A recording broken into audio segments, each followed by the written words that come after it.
In occasione del Giorno della Memoria, oggi le classi quinte dell'Istituto Tecnico Economico e Tecnologico Leonardo Sciascia, diretto dalla dirigente scolastica Patrizia Marino, hanno incontrato gli alunni del liceo ebraico Renzo Levi di Roma, accompagnati dal professore Emanuele Levi Mortera. Gli alunni durante la videoconferenza hanno avuto la possibilità di fare un confronto tra pari su una delle pagine più terribili e drammatiche della storia. Come annualmente noi ci prodighiamo ad affrontare queste tematiche che sono sicuramente indelebili per l'essere umano e per i oggi viventi. Quelli che sono stati i periodi della Seconda Guerra Mondiale che hanno portato questi disastri, questo malessere all'umanità, oggi vengono affrontati con i nostri ragazzi che hanno preparato tantissimi lavori e molte attività, un confronto con il liceo ebraico di Roma. Abbiamo avuto la disponibilità di un professore del liceo stesso di storia e filosofia, ci sta mettendo in contatto con un gruppo di ragazzi del liceo ebraico dove saranno affrontati delle tematiche che saranno direttamente ragazzi nostri a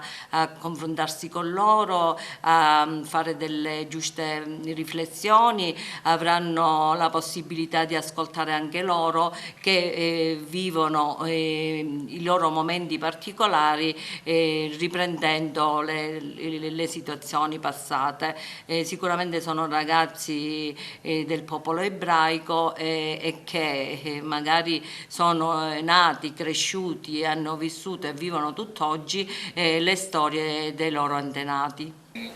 Anche per noi è una bella occasione perché e non ce ne sono tante in realtà, perché i gemellaggi li facciamo ma ormai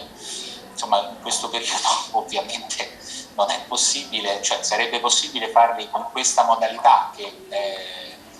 direi che comunque è una buona modalità per entrare in contatto e credo ci sia la medesima curiosità da parte loro di quanto non ci sia da parte dei ragazzi dell'istituto, del vostro istituto. Quindi direi che sono un po' loro che poi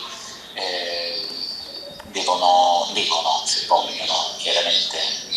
mettersi a confronto e dialogare.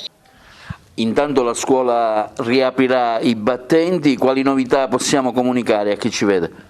Riapriremo, ritengo, il 1° febbraio, questo è previsto, però ora vediamo l'ultimo decreto che uscirà perché il presidente Musumeci diceva di alcuni